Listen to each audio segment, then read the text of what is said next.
Yeah. Remember that dip in the road? Yeah, he was hauling as fast as he could. We had this turbo sob. Like, he got down on one knee like a knight.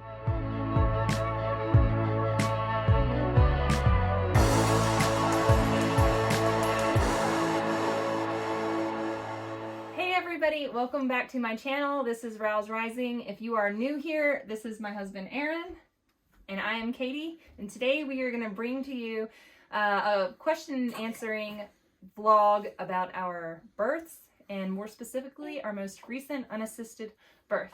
I hope you guys enjoy this. Go ahead and click that subscribe button. Be sure to give this video a like, that is a thumbs up. Share if you care, and hit the notification bell so that you can stay up to date with all of our upcoming vlogs. We had a baby 2.5 months ago, and we've been meaning to do this vlog, but life's been really crazy. And so now we're gonna get it done. So I've got a whole list of questions that I've written down from both YouTube and Instagram. And these questions are just things that you guys have asked me. I put up a question on Instagram, and some of them were asked there, and a lot of them were asked down in the comments of my most recent birth video. Hi, sweetie. So for those of you that don't know, Aaron and I are parents to 5 kids. 4 of those kids have been born at home, and we had one of our babies in the hospital. We've had a variety of birth experiences with each one of those. Most of them were attended by medical professionals, and we chose this last time to go without a medical professional. How are you okay with this whole situation? Unassisted childbirth? Yes.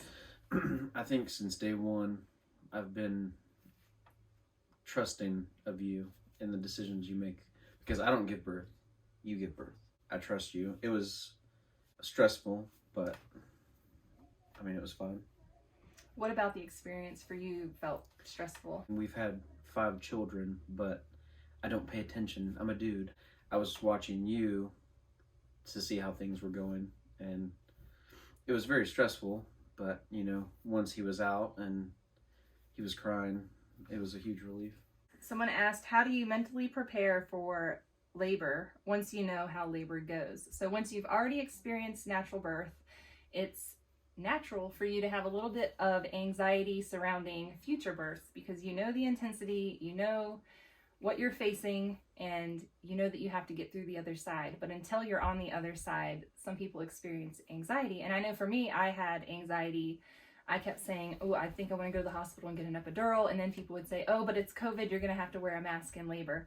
And I wasn't okay with that. So for me, I just had to do the best I could to cope with the anxiety. Positive affirmations, knowing that my body was able to give birth, and that the sensations weren't bigger than me because they were me, and that I could get through them. I've gotten through them every single time, but even in labor, there's a point where you just want to turn back. You don't want it to happen. It's so intense.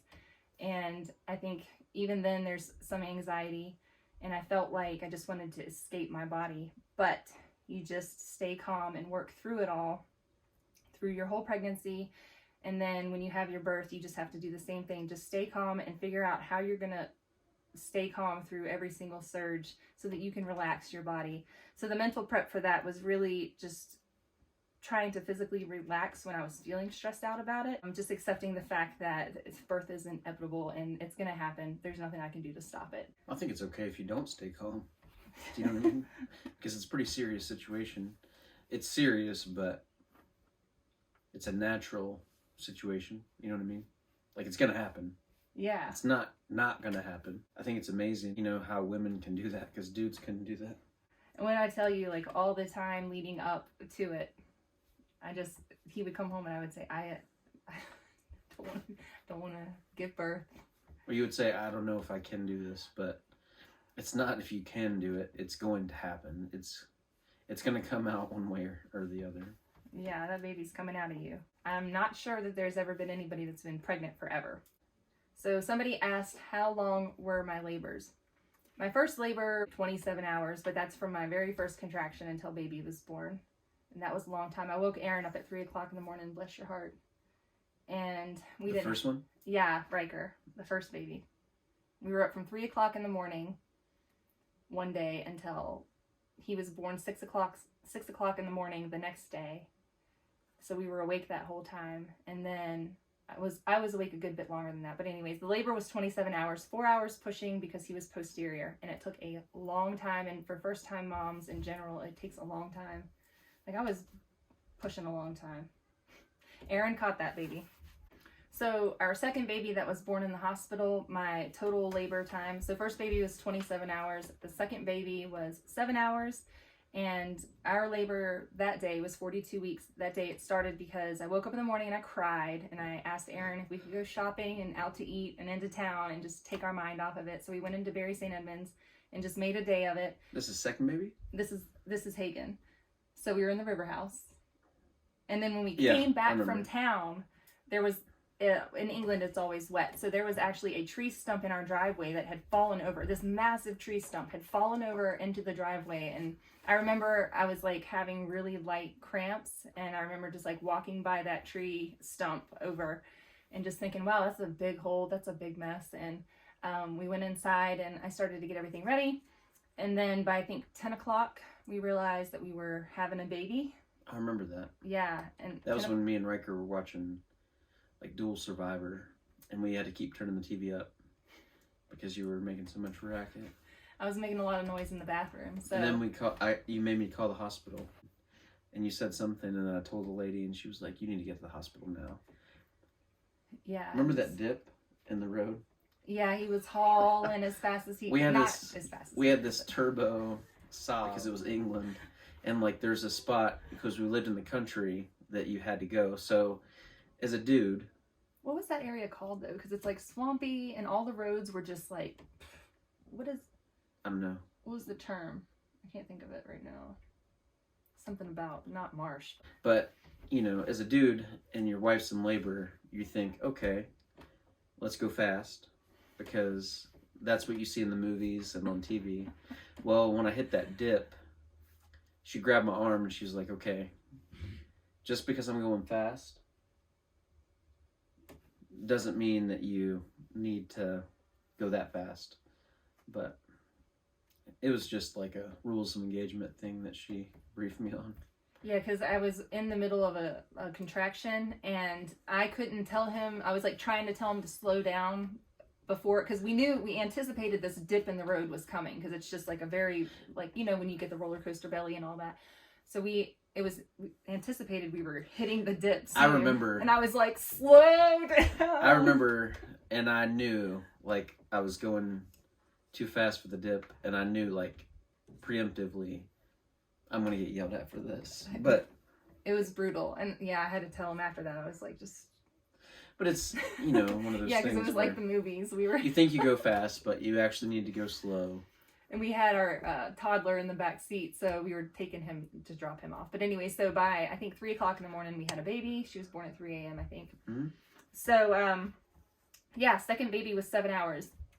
Way different than the first baby. The first baby was, like, thank goodness that I was an endurance athlete before that I was a long-distance runner, that I raced motocross, all that stuff, because I don't know that I would have made it through 27 hours of that intense labor with the posterior baby if I wasn't in that kind of fighting fit shape at that point. That was insane. Okay, so third baby was start stall labor for 3 days because my water broke. And then my water was broke for 3 days. And on the third day, we sent the kids to a friend's house. And as soon as they left, my labor started. It was 1 hour and 20 minutes. No lie. Aaron got home, turned on golf.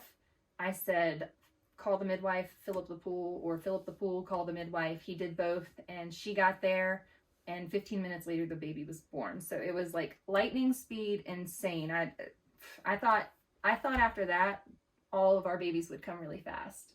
I thought for sure we were just gonna have, like, the babies were gonna fall out of me. So from then on, I traveled with a birth kit in my car because I was certain that I was gonna have precipitous labors after him, because there was no stopping that freight train, and there's still no stopping him.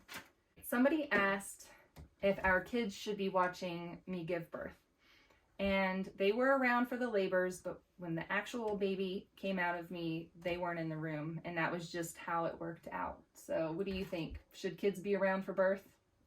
I think so. because it's just my opinion, and people don't have to agree necessarily or disagree, but it's one of those things where in a hospital, for instance, it's like the spouse, the partner, or like the mom or the dad, you know, whatever dynamic that you want. But I think as a culturally, if you look 300 years ago, 400 years ago, birth is natural. I think we've gotten away from the birth is natural way of things, but it's like, it's a tribe, you know? Babies being born, like, I think should be celebrated, you know? Yeah. That's what I think. By the whole family and tribe. Right. And for us, it's our family and the few people that we had present. Right. But, I mean, I think it's cool because then you kind of get to see, like, oh, this is what really happens. It's not like a magic show where mom and dad left, we stayed with grandma and grandpa, and then this baby's here, you know? It actually, you know, it's real. Yeah, it's real. And we don't have grandma and grandpa. Well, no. Or a support system necessarily. But that's what's so cool about like a home birth, right? Mm-hmm. Like you don't have, if you're at a hospital, the kids probably can't go in. I don't know. They can't go in and be like, oh, they saw my brother being born. But I think it maybe has a different impact on the siblings because they're like, oh my gosh, I remember the day you were born, you know? Yeah. Like that flashbulb memory of, you know, I was bouncing back and in, and the next thing you know, I heard you crying, I came in and you were here, you were in the world. You know, it's very real, I think. Yeah, and I don't know that, and if we ask them, they weren't really scared with the sounds that I was making. They would come in and out of the room, and in the video you can hear Annika's little squeaky voice. She's like real high pitched. They're asking her if she wants to go watch a movie, and she's like, oh yeah. And so they were all just happy as could be in and out of the room. To them it was normal to know, because we also told them, and they've watched birth videos before, so for them it was normal. They kind of knew what to expect. They had been at Annika's birth as well, and so they all kind of were familiar with the sounds and things of that nature. They weren't scared at all. They actually were like super, super excited. They didn't even hear us. Like, I didn't wake them up. Riker came walking in and I asked him, I said, did I wake you up? Was I being loud? And he was like, no. So their kind of intuition, because they all knew that I was laboring the last couple days, so they all kind of knew that night the baby was going to be coming. So their intuition, I think it's very exciting, you know, for a kid. Like, I know this is probably not the best example, but I remember being a kid. I was maybe 5 or 6. It's a flashbulb memory in my mind. But you know McCormick's Farm up in like Steele's Tavern? Mm-hmm. Did you ever go there? No. Yeah, but it's like a farm, and it's like a historic place in Virginia. But I saw a cow being born there, you know? And it was like the first time I experienced that. And I'm like... Oh, so you did have other birth experiences besides your sister's. Well, yeah, but you know what I mean? Yeah, it's like so cool. Now that we talk about it, I remember, like, oh my God, like that's how it happens, you know? It's, you know, if you're driving past a farm or something, you see the baby sheep or the baby cows, you're like, oh my gosh, that cow's so cute, or that sheep's so cute. But then when you see it happen, like, wow, that's how that happens.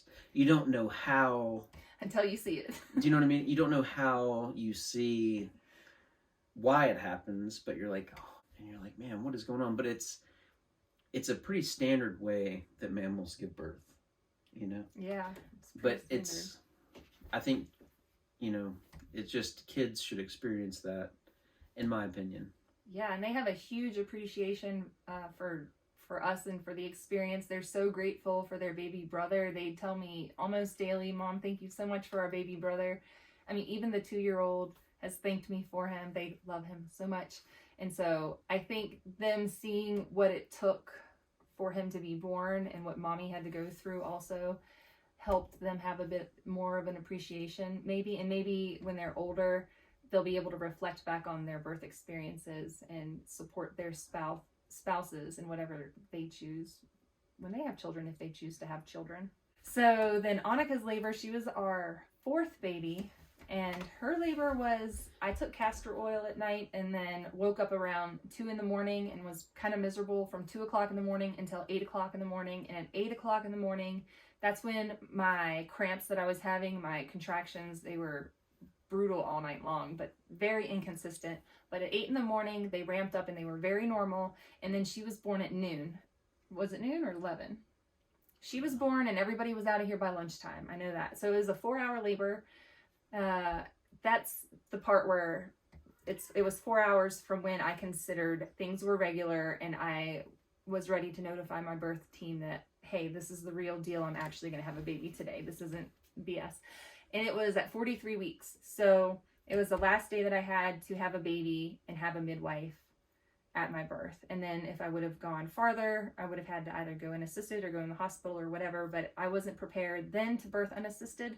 So I went that route and we had no issues whatsoever. There was no meconium. I did a lower dose of the castor oil. So I still had the bowel irritation. That was miserable. So yeah. Yeah. And I'm sure people will comment on here about the castor oil thing, right? Mm-hmm. But I think they already did on her birth video. Right, but it goes back to one of those things where it's like an opinion-based thing, and I understand people need to express their opinion, but it goes back to, like, there's more than one way to skin a cat, you know? Mm-hmm. It's like, okay, we have home births. Okay, do we have an unassisted home birth or a baby in the hospital, right? And you've been pregnant for so long, like, it's kind of like you do what you have to do the safest way possible, right? Yeah, and when you go to the hospital and you get the Pitocin or whatever, that can cause a cascade of interventions. And when you take castor oil under a midwife's supervision, or if you have knowledge of how to use it correctly, then it's not an issue. It won't cause fetal distress, like they say. That happens when you misuse it, and that's with anything in life. When you misuse things,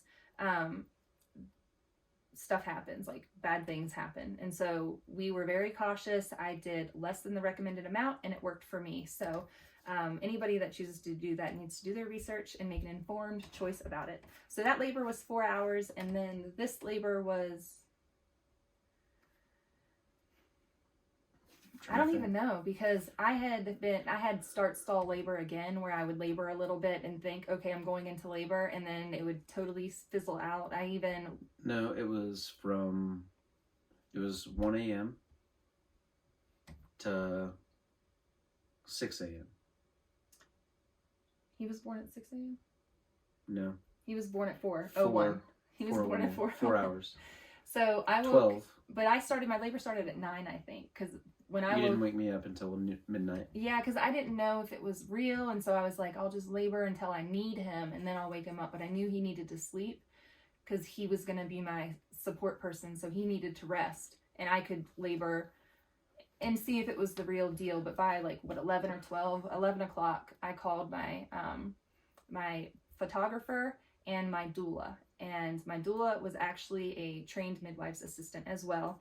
And so she kind of knew the red flags to look for and was there with me as a support person to help with the kids, to help us with whatever we needed to get my tinctures or whatever that we needed. She was just an extra pair of hands if we needed them. But she was clear on the hands off. She was not a medical professional, anything like that. She was actually at Annika's birth as well. And but she's a doula. Yeah, she's a doula, and she's That's what I'm saying. Like, doulas, I don't think get enough credit for how much they do, you know? Yeah, behind the scenes kind of thing. Right. Because they're not medical professionals, and she no longer was working as a midwife's assistant at the time. Right, but I know that they're not a medical professional, mm-hmm. but they know how to deliver babies. Or they know how to assist in delivering babies, right? Well, they know how to support the mother emotionally, physically, and support the family unit and provide information and that kind of thing. But most doulas do not.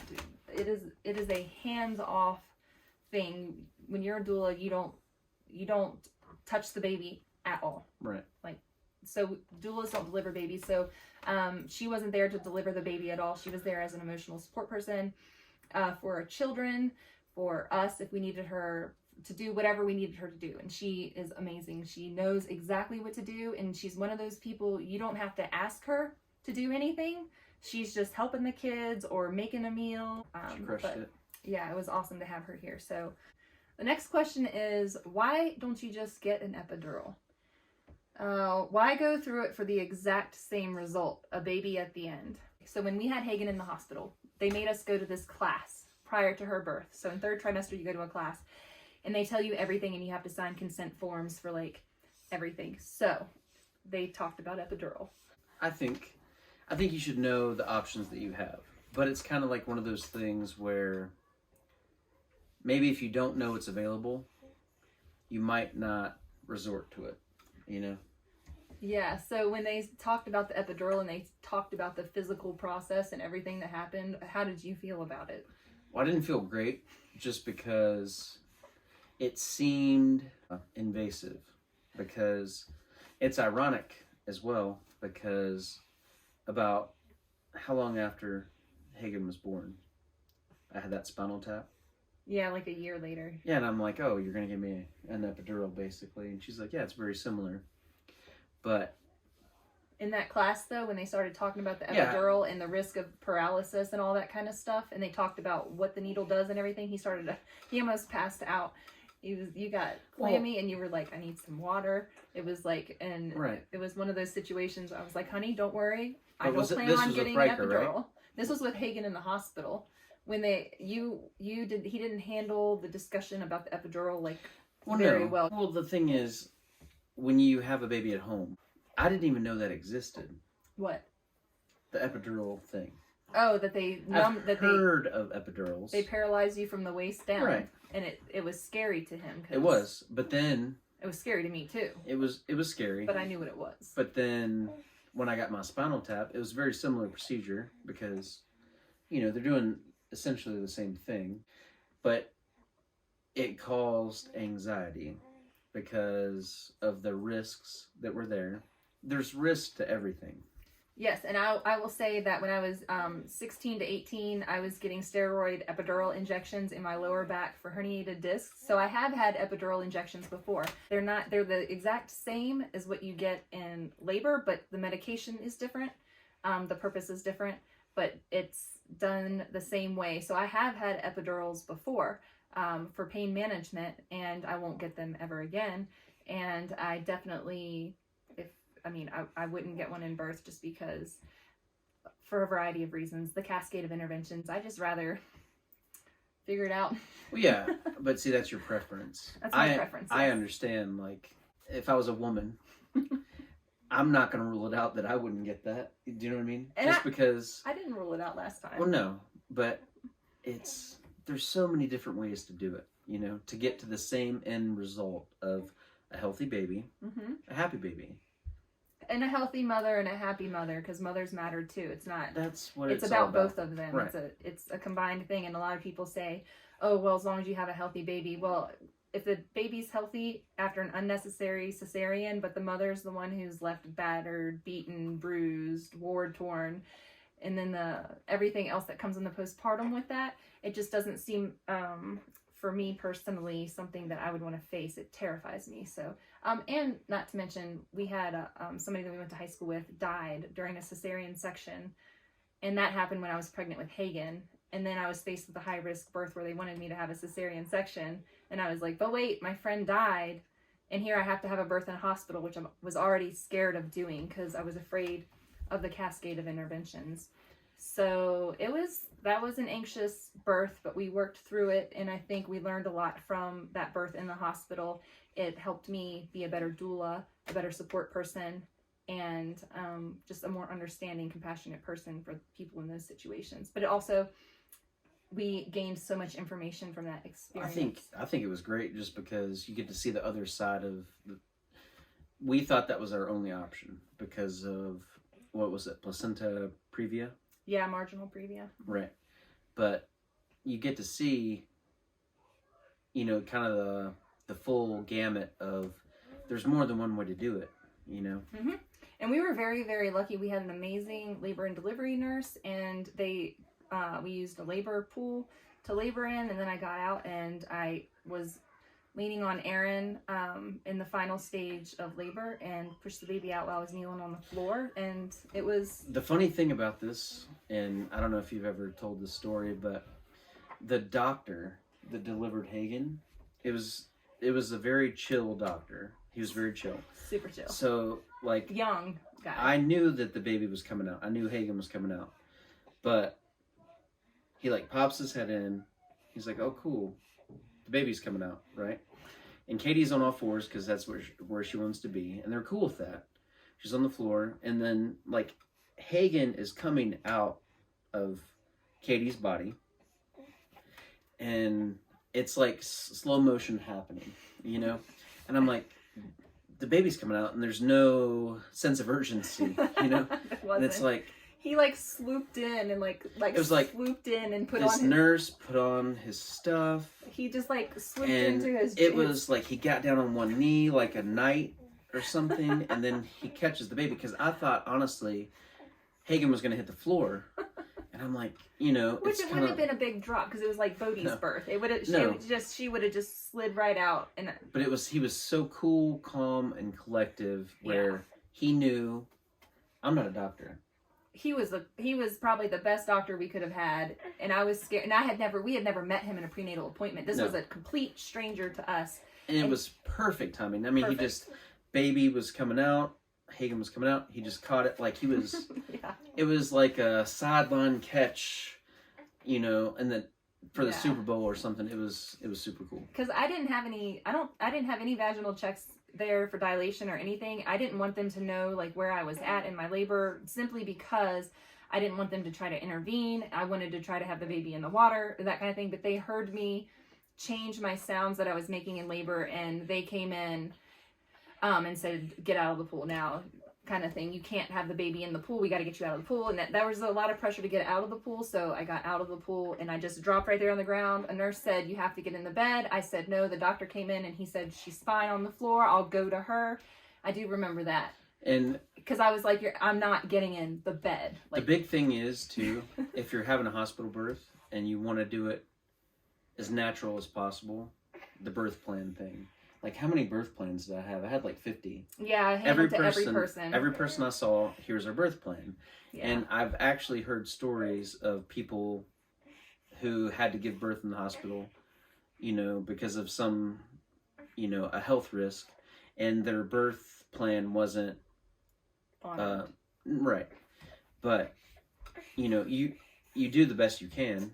But in our situation with Hagen, our birth plan was honored. But we had a very specific birth plan printed out, and I literally handed it to everyone that I saw.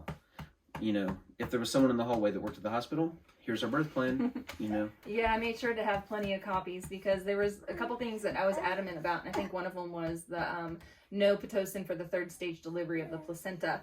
And a nurse was trying to put Pitocin into my PICC line that I had in my arm, because I did have to have a line in my arm just in case I started hemorrhaging and I had to go for a cesarean. So I agreed to that intervention so that they could put me under in an emergency situation.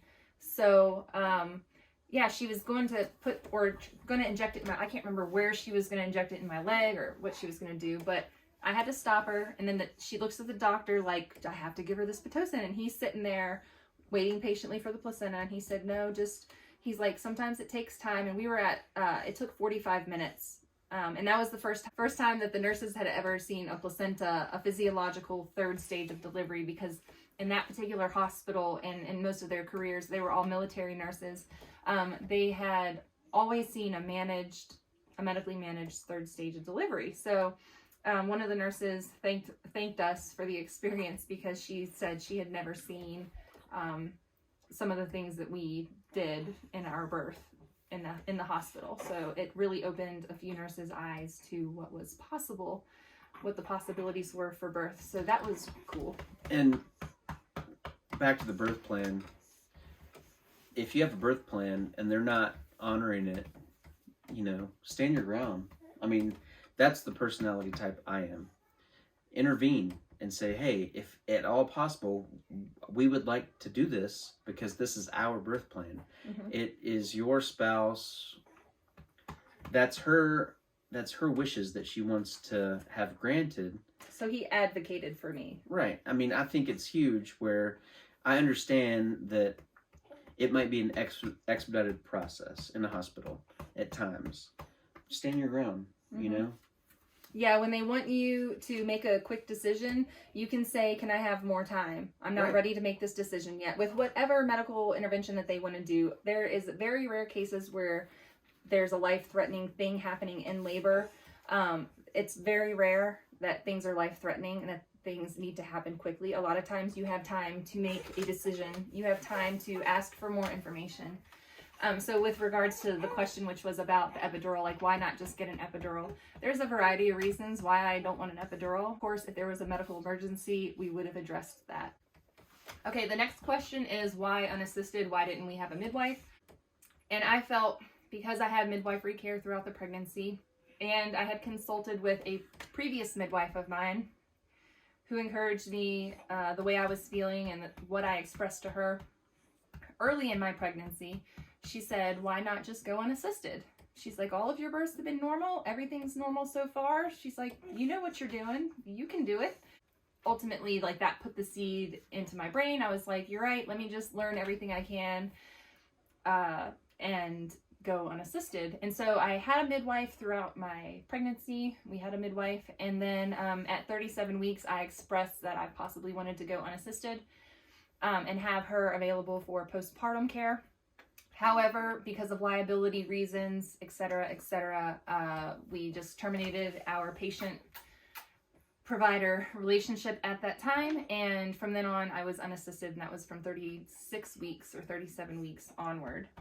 So it just worked out that way, and it was the extra little bump I needed to say, this is the right path that we need to take. This is what my heart has been calling me to do, my mind. I know I can deliver this baby. I know that he is, or at the time I didn't know what it was, but I knew that the baby was healthy and that I was healthy and that I had never had any problems with birth. I knew that if I didn't go over 43 weeks that I probably wouldn't have a big baby. All my babies have been the same size in relation to their gestational age.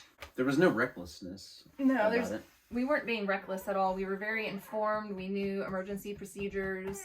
Like I said, I was trained and... Yeah, and I will say, like we were talking about earlier, it was stressful for me. So basically, I really didn't have any other options for a midwife. I mean, just me mentioning that I was considering going unassisted to her was enough of a liability risk for her to just terminate my care at that point. So that's what happened.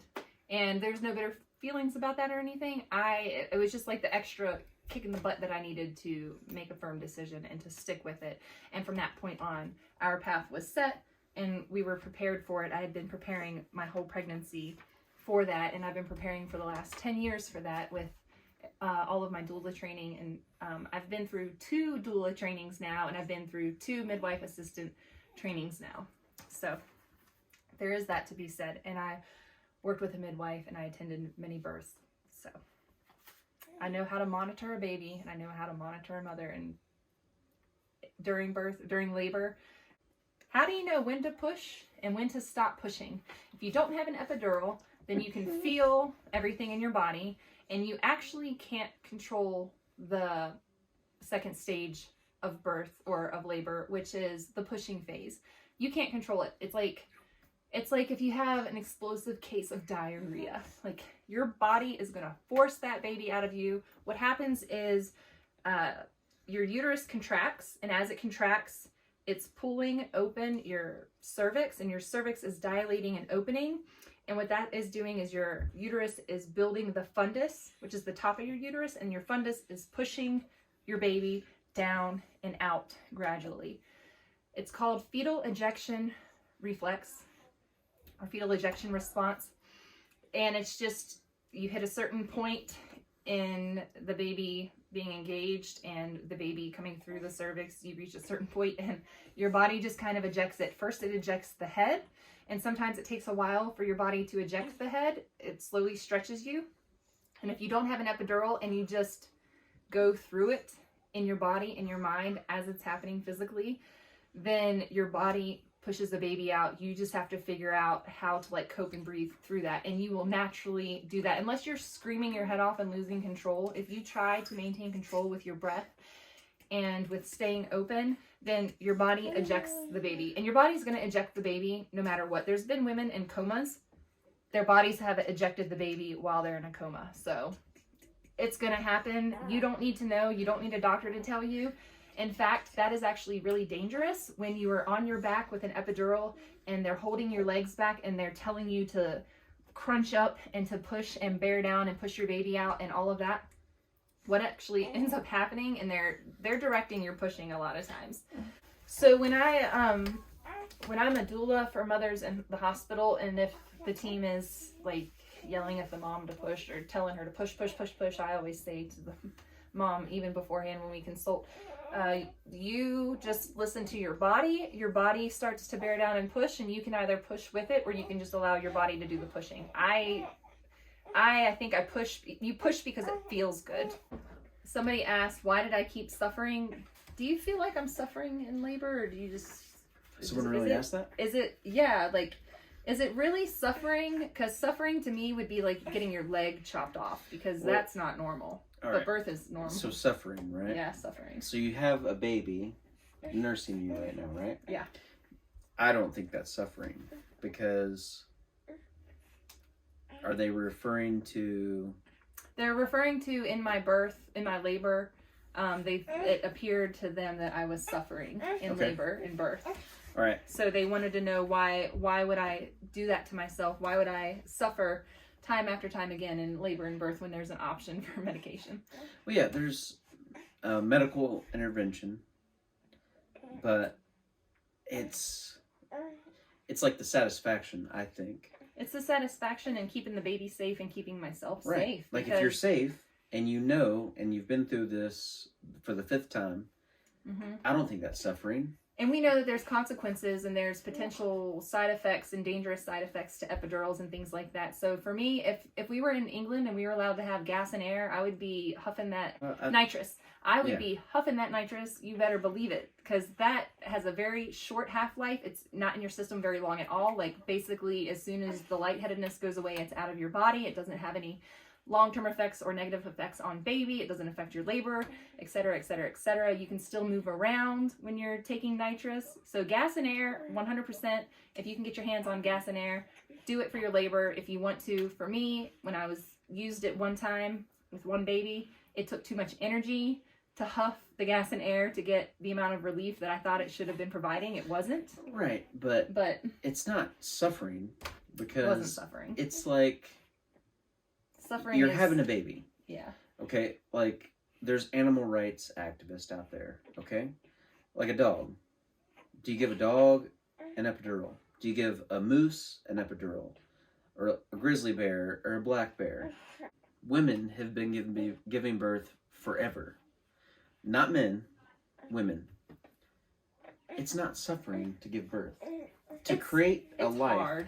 Yes. It's not suffering though. Suffering, when a woman is suffering in labor, there's something wrong and medical attention should be sought at that point. If a woman is suffering and her baby's not descending and she's in agony, and you can tell when a woman is in agony and truly suffering, and when there's truly a problem, and in that case you would seek medical help. But I wasn't suffering because so you have 60 seconds of intensity and it fades. It's like it builds, it gets to a peak where it's really intense and it fades, and then you get like a 2 to 3 minute break.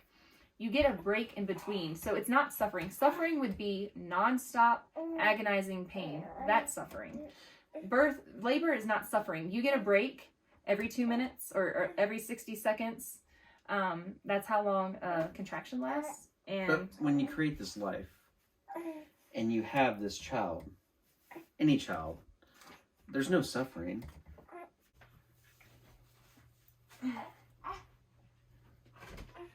Okay. So Aaron has a brief intermission while he gets dinner going for the kids. And then he will be back, but we are running low on daylight, and I'm trying to do this in the natural daylight. So we're gonna keep trucking along while he is there, and he will come back and give us his 2 cents in just a minute. Okay, somebody asked, what do you do about the umbilical cord, the bleeding, and the stitching? It's so simple. Okay, for the umbilical cord, what we did was we ordered a cord clamp from online, and we clamped the cord 1 inch from his belly button, and then we cut the cord with a pair of sterile, very sharp scissors. Super simple, super easy, not a big deal at all. We always do delayed cord clamping, and we wait for the cord to be white and limp before we cut it. We want to make sure that the baby is getting all of their intended blood volume. It's very important that we not cut the cord when it is full of blood.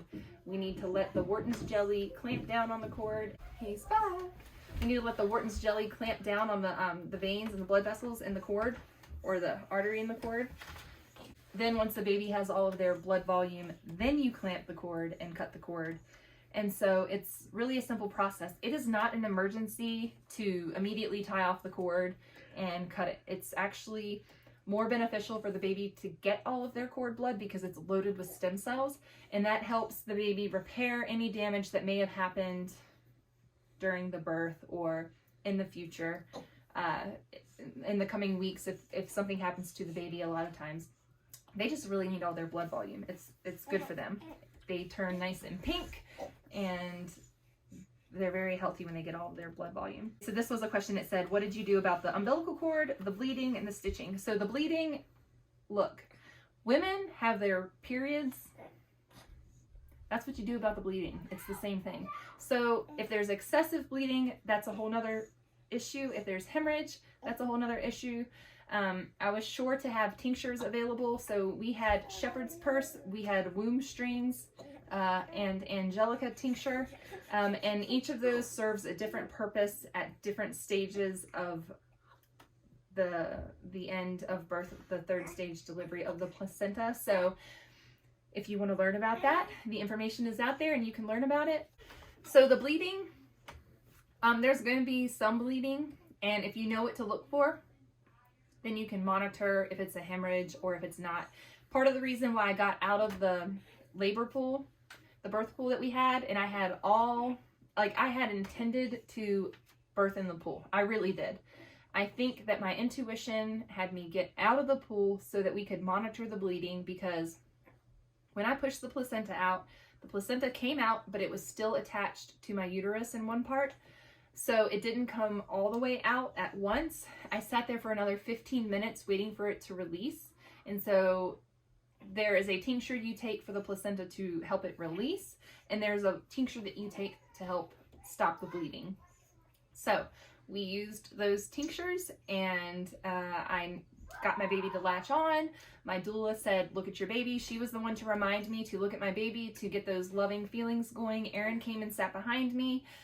We just got the love and the oxytocin flowing, and that helped clamp down my uterus and stop any bleeding, as well as the tinctures.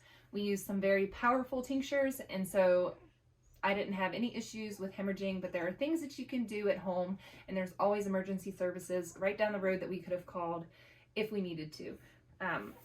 But that wasn't an issue. And then stitching, in 5 births, I have never torn to need stitches. And that is because I've had 5 natural labors and deliveries where I did what my body kind of directed me to do. I moved in a way that accommodated my baby to come out. So I was able to stretch in a way that I did not tear. I did tear a tiny bit with Riker, but that's because I birthed him on my back with my feet to the ceiling because he was posterior, and we couldn't get him out until I got into that position. So with him, I had a small tear, and the midwife said, you can keep your legs closed, it'll heal just fine.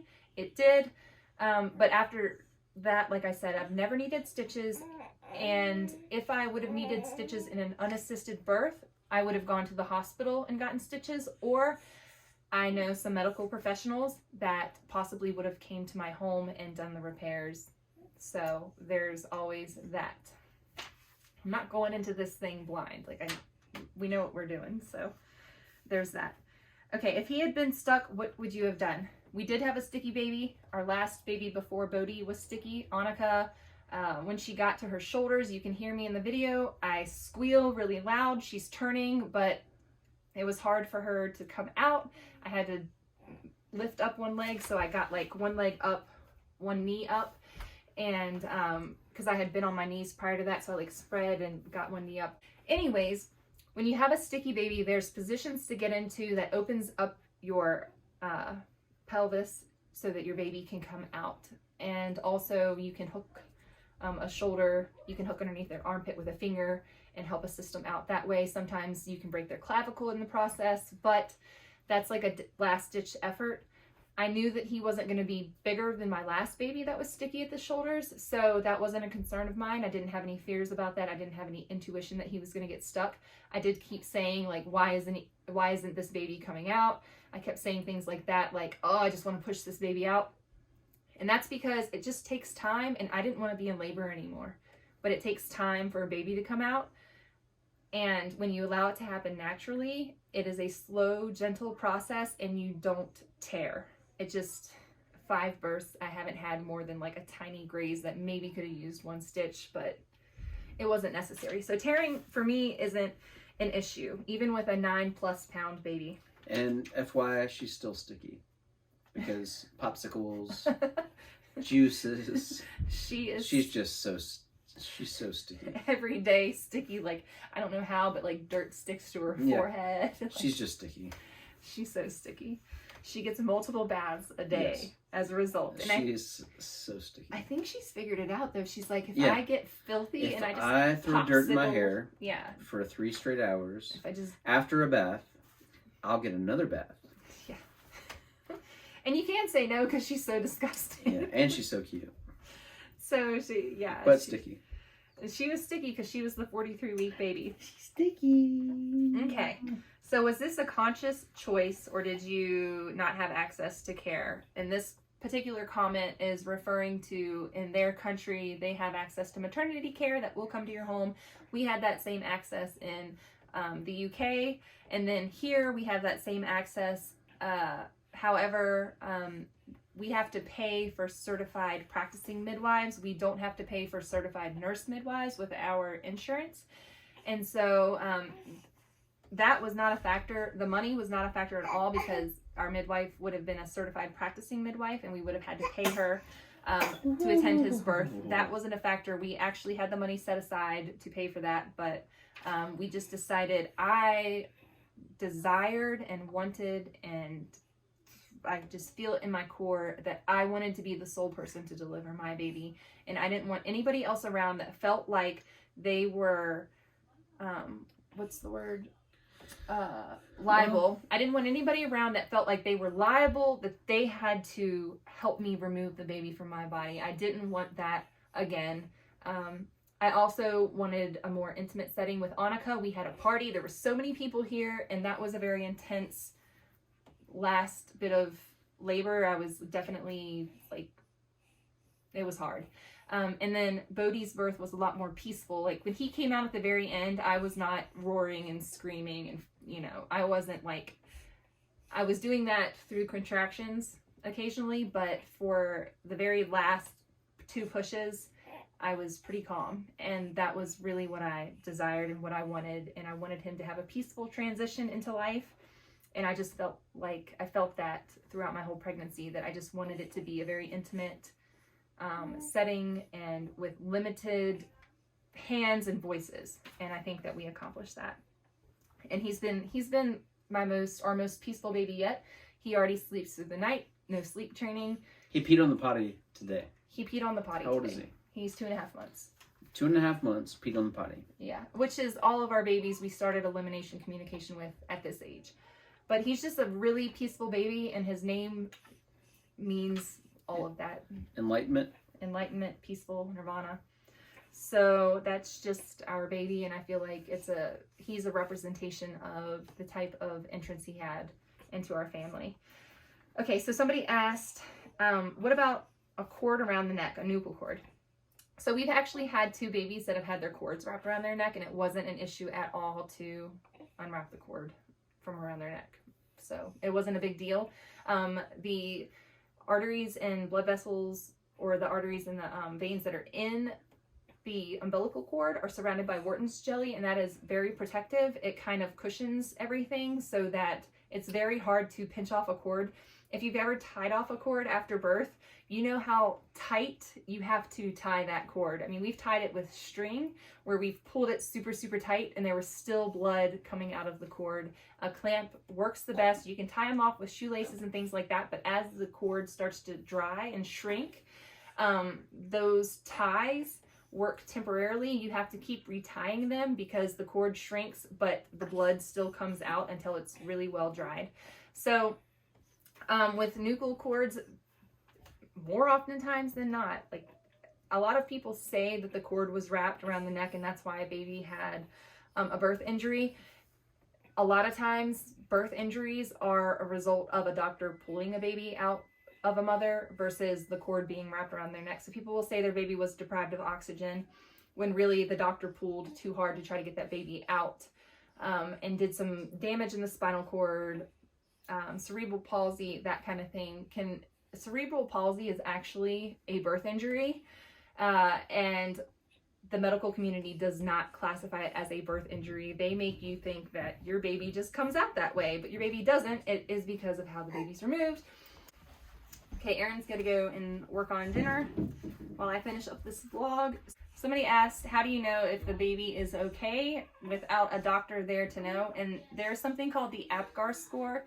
You can look that up if you are interested in it. But there are things that you look for, such as the baby's tone, the color of their hands, the color around their mouth, that sort of thing.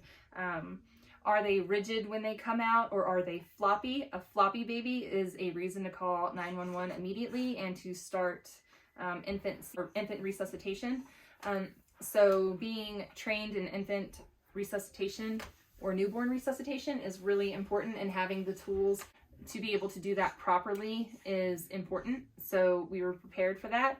I didn't anticipate that I would have a floppy baby, and I didn't have a floppy baby. We really paid attention to the baby and myself throughout the labor, and he was kicking when he was coming out, so I knew that he was not going to be floppy. There's a thing called the APGAR score, and that is what you use to assess a baby, a newborn baby. As soon as they come out, you do it at certain time intervals, and then you compare the APGAR score each time. If the baby's improving, if they had a low score to begin with, are they improving? If they're not improving, what steps you need to take. This is not a medical advice video, so I'm not going into details on a lot of this stuff, because I feel like if you are a person who wants to learn this information, you can go and learn it.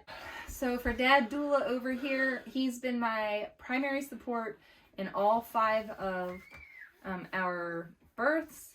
And I think when I was pregnant with Riker or Hagen, I think it might have been Hagen, because we weren't going to have a midwife, we were going to be birthing in the hospital. I asked him to read a Dad Doula book, and I don't remember, I think it was like Childbirth for Dads or something.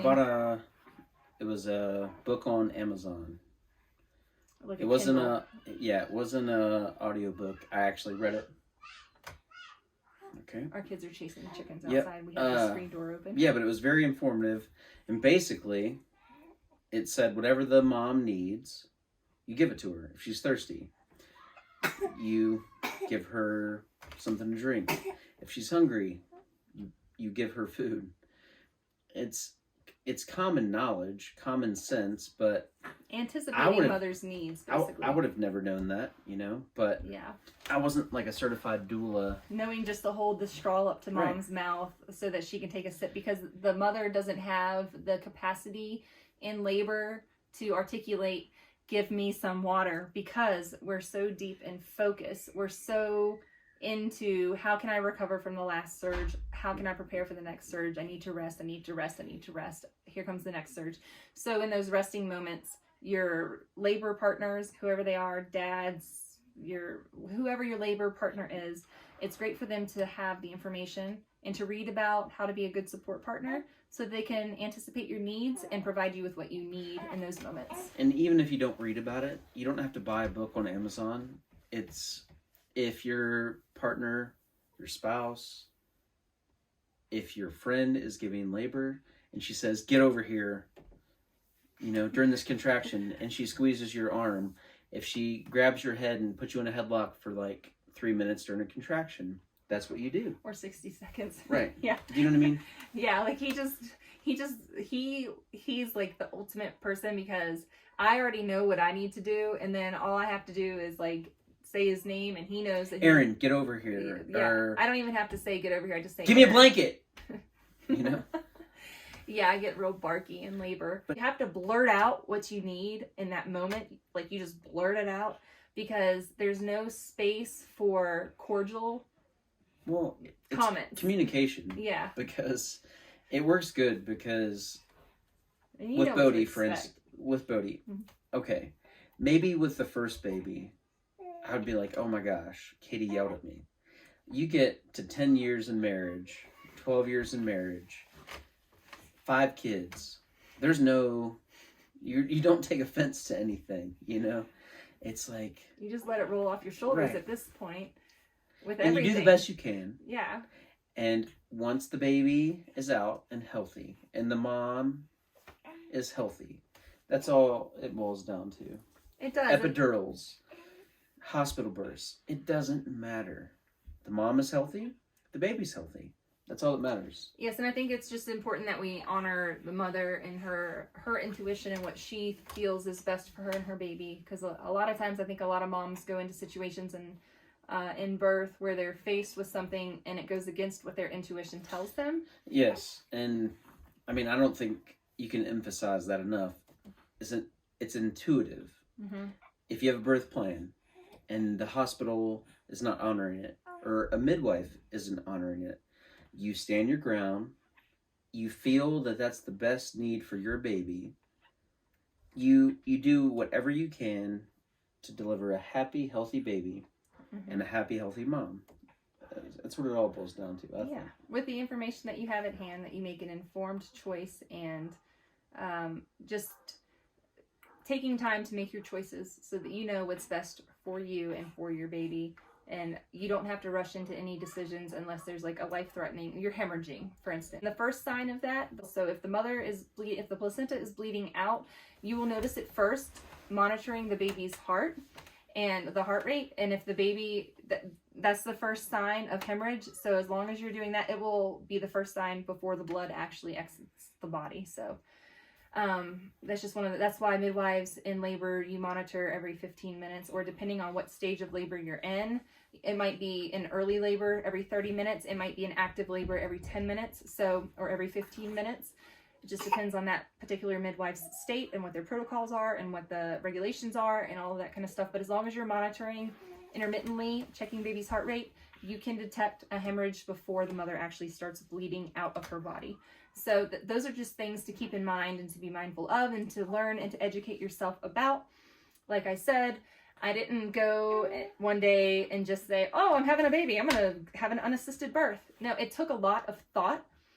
For me, it took a lot of education, a lot of just searching for answers, seeking out information, being educated, and relaying to my husband the information that he needed to know, and to have other adults around just to help with the kids. Let's say if I had to be transferred to the hospital in an emergency situation in an unassisted birth, we had somebody at our house that was able to stay with our children in the middle of the night if I had to leave. If Aaron had to leave, if I had to leave, that kind of thing. So. And I wanna throw a shout out to Danny and Tessa, because it goes back to the tribe, right? Yeah. Without those people, it doesn't feel as comfortable. You know what I mean? Yeah, it's very anxiety ridden, I think, for Aaron, because he didn't know what was going on with me, but I knew what was going on with me, and I was okay with that. But for him, it was unknown because I wasn't vocalizing. I trust Katie with whatever. If she wants to eat a placenta, cool. If you want to encapsulate people's placenta, that's amazing, because then you get to see the natural side of things. Mm-hmm. You learn so much. It's when things are uncomfortable, you open yourself up, and I'm an anxious person, you know? I got a massage today. I'm riddled with anxiety. Yeah. And it's uncomfortable, but sometimes you have to get out of your comfort zone. He doesn't like people touching him. No, I don't. And sometimes it's uncomfortable when you touch me. I mean, I can't. Yeah, but I love you. There's sometimes, and I know when I can't touch him, because I'll touch him and then I can. And I can't help it. I'm an anxious person. And I don't know why it is, but there's so many different ways to have a baby, you know. But when people ridicule other people because, oh my gosh, you had an epidural, why didn't you have it unassisted? Or, oh my gosh, you had a baby in a hospital. It doesn't matter, because however you want to have a baby, intuitively to you, that's how you should have the baby. If you want to get an epidural, if you want to have a C-section, it is totally fine. And it's just me saying this. And that's what we call unbiased support. So for instance, as a doula, I have unbiased support for my clients. Whatever they choose to do, I support them in their choice. The only thing that I do is provide them with information, or maybe say to a doctor or to a midwife, or say to my client, did you have more questions about this? Did you want more time to think about this? I think unbiased support is a very important aspect when you're dealing with pregnancy, birth, and postpartum women. And that is something that we can all strive to give and to be supportive of in people's choices and their decisions. I think that we should all be very careful in how we address women during this very tender time of life. So if you guys liked this video, please give it a thumbs up. If you will, subscribe to my channel. I appreciate you guys so much. Thanks again for watching. Until next time, bye. All right, you guys, thank you so much for watching. All right, you guys, thank you so much for watching this vlog with us today and taking the time to hear what we have to say. Those are the questions that we had. If you have any more questions, please pop them down in the comments below. Until next time, click subscribe, like, and share. Bye. Bye.